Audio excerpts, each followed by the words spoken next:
This bizarre 1923 Fennel fan theory could mean a huge change to Yellowstone's Dutton family tree. A bizarre fan theory about Spencer Dutton, Brandon Sklinner, and Elizabeth Strafford, Michelle Randolph, emerged after 1923 Season 2, and it's as ridiculous as it is plausible. In 1923 Season 2's finale, the Dutton family's war swept through Montana, at the train station in Livingston, and the Yellowstone Dutton Ranch. Spencer's arrival in Montana prompted the war's long-awaited outbreak, with a phone call from Marshal Mamie Fawcett, Jennifer Carpenter, to Sheriff McDowell, Robert Patrick, alerting key Paradise Valley residents of Dutton's arrival. Spencer's nephew, Jack Dutton, Darren Mann, wasn't around to fight the family's war in the finale, after his unceremonious death in 1923's penultimate episode. The tragedy left Jack's wife a widow, topping the list of terrible things that happened to Elizabeth Strafford in 1923. Spencer was also left without a life partner at the end of 1923 Season 2, with his wife, Alexandra Dutton, Julia Schlepfer, dying from hypothermia after delivering their baby John. Elizabeth and Spencer could be connected past 1923, according to this fan theory about the widow and widower. Alex's husband dies too, although it happens 45 years later in Spencer Dutton's time jump at the end of 1923 Season 2. In the flash forward to 1969, where Spencer walks to his wife's grave and collapses, 1923's narrator, Elsa Dutton, Isabel May, tells us what happened to her brother long after the events of 1923 Season 2. Elsa tells us that for Spencer, Alex's memory didn't fade. She tells us that when Spencer Dutton died, Alex was all that he thought about, with the war hero meeting his bride in the afterlife. Elsa also tells us what happens more immediately. Spencer never forgot Alexa's memory, and he opted not to remarry after her death. That said, Elsa Dutton tells us that while Spencer never made another woman his wife, he did take the comfort of a widow and made another boy. Elsa also tells us that Spencer refused to marry this widow, and that one day she disappeared. After Jack Dutton's death left Strafford a widow in the finale, many Yellowstone fans believe that Elizabeth is the widow who consoles Spencer and bears his second child, which would explain why 1923 screenwriter Taylor Sheridan was so vague about the details. Naturally, Elizabeth Strafford and Spencer having a child together would have ramifications for the Dutton family tree. It would mean that Elizabeth Strafford was the mother of 2 Dutton family descendants, bearing an unnamed child with Jack, and according to the theory, an unnamed child with Spencer sometime after that. The connection is plausible, since it's likely that Elizabeth Strafford returned to the Yellowstone Ranch after the Dutton family's war, perhaps to visit Cara Dutton, Helen Mirren, bringing Jack's child to meet his family. While Elizabeth is back in Montana, it's easy to see how she could fall for Spencer. Elizabeth would likely take a considerable amount of time to visit the ranch, probably over the summer, and perhaps for a week or 2. The 1923 characters would cross paths at the Yellowstone Ranch, and having both lost a lover in the war against Donald Whitfield, Timothy Dalton would have a significant loss to bond over. That said, it isn't enough to coerce Spencer to tie the knot with Elizabeth if she is indeed the widow he confides in. Elizabeth, being Jack's widow, potentially explains why he refuses to marry her, since marrying his nephew's bride would have its complications. Still, a potential child by Spencer and Elizabeth probably isn't John Dutton new. While it looks like Alex and Spencer's baby is John Dutton IE's, Kevin Costner, father after they named their baby John in 1923's finale, that would mean that Taylor Sheridan broke the Dutton family tree, since Spencer is a second-generation Dutton, and John Dutton is from the 4th generation. It also doesn't add up for Spencer and Elizabeth's baby to be John Dutton too, since he would technically still be a third-generation Dutton. Regardless, the theory being correct would leave the doors wide open for Sheridan's next prequel, 1944. The 1923 finale dropped more than just bullets and blood.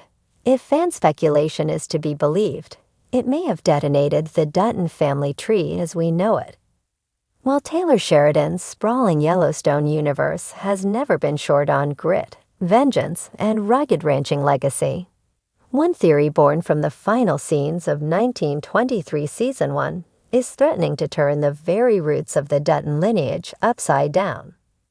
Let's rewind.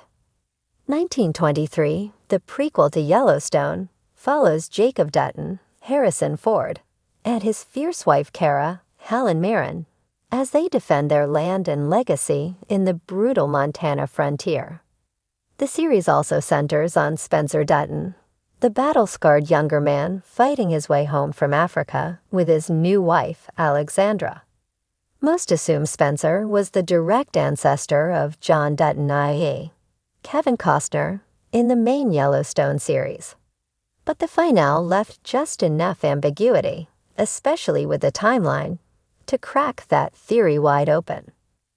Now, a growing corner of the Yellowstone fandom believes the true father of the Dutton line we've been following might not be Spencer Dutton at all, but rather Jack Dutton, the hot-headed rancher already based in Montana, married to Elizabeth Strafford. Here's where it gets juicy. The Elizabeth's baby lies theory. During the finale, Elizabeth tragically suffers a miscarriage, a moment that left Jack devastated and the future of their branch of the family seemingly cut short. However, one eagle-eyed Redditor noted a key detail. Elizabeth is later seen still holding her stomach and referencing feeling unwell, long after the miscarriage is confirmed. Could it be that she was originally pregnant with twins, and only one was lost? If Elizabeth carries a surviving Dutton baby, this changes everything. That child, rather than any potential future child of Spencer and Alexandra, could be the true ancestor of John Dutton II. It would make Jack and Elizabeth the great-grandparents of Kevin Costner's John, not Spencer and Alexandra, as many fans originally thought. Kara's cryptic letter. Adding fuel to the fire is a letter Kara writes to Spencer, pleading with him to return to the ranch. In the letter, she refers to him as the only hope for the family, but notably doesn't mention a need for him to carry on the bloodline, only to help protect it. That omission has now been reinterpreted by fans as evidence that the family line is already secured through Jack and Elizabeth. Some fans go further, theorizing that Kara and Jacob may have subtly encouraged Jack and Elizabeth's union for this very reason, to secure a lineage, especially with Spencer off gallivanting across continents. The theory suggests that Spencer was always meant to protect the legacy, not pass it on. Spencer and Alexandra's doomed romance. Then there's the fate of Spencer and Alexandra, their whirlwind romance. Equal parts Hemingway novel and soap opera, has endured pirates, lions, and shipwrecks, but still faces insurmountable odds. In the finale, they are tragically separated once more, with Spencer being arrested and Alexandra shipped off with her bitter ex-fiancé. While fans are rooting for their reunion, some suspect their love story might ultimately end in heartbreak. If Spencer never returns to Montana, or if Alexandra dies tragically, a Taylor Sheridan hallmark, they may never have a child. Or if they do, that child might grow up away from the ranch and never become part of the Dutton legacy. This feeds into the theory that Spencer, while a central character, is a red herring in terms of the family bloodline. Timeline trouble. The math doesn't add up. Another aspect boosting this theory is the age timeline between the series. Yellowstone is set in the present day, while 1923 is obviously set, well, a century earlier. If Spencer were to father a child in, say, 1924, that child would be around 98 by the time Yellowstone begins, making John Dutton II, in his 60s, seem impossible unless several generations were skipped or compressed unrealistically. But Jack having a child in 1924, and that child having a child in the 1950s or 1960s, that fits much more neatly with the established ages of John Dutton Jr. and John Dutton II. It might seem like a minor continuity issue, but for fans trying to connect the dots, it's a compelling piece of the puzzle. The hidden clue in 1883. Another bizarre twist. Some fans point back to 1883, the earlier prequel following James and Margaret Dutton, suggesting that Elsa Dutton's narration, especially her line, "This is where our family ends," may not have meant what it seemed. If Elsa died without children, the focus should have shifted to her younger brother. But what if the Dutton story was never a straight line, and the family's survival always hinged on an unexpected branch?